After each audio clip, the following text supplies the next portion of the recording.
The dicalcic phosphate, we feel now, after 11 years of use, it's the biggest management tool that we can use now for our farm and to future-proof it for down the track.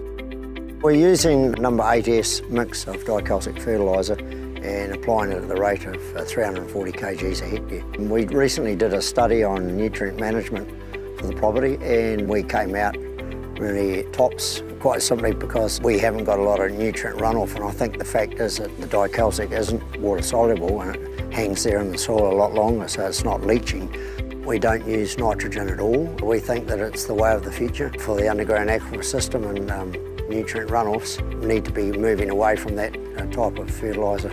Fantastic, the amount of earthworms is just incredible. In the days of using straight superphosphate, we had worms, but just not like we've got now.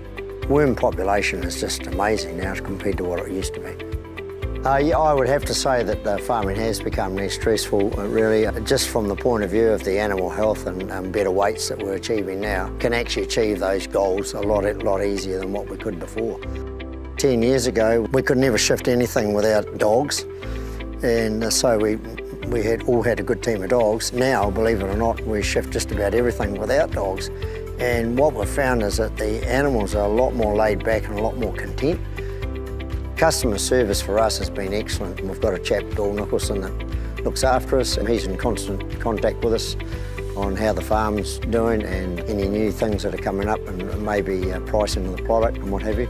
But no, I'd have to say that they've been a really good company to deal with. But on the fertiliser applications and the product we're using, we think we really have future-proofed the farm. We're right on where we need to be. I think there's going to be some big shocks coming for a lot of farms along the way. I think nitrogen levels are going to have to be slashed considerably, and the farmers are going to have to look for a good alternative to what they have been doing, and we think what we are doing now is really sustainable for the future.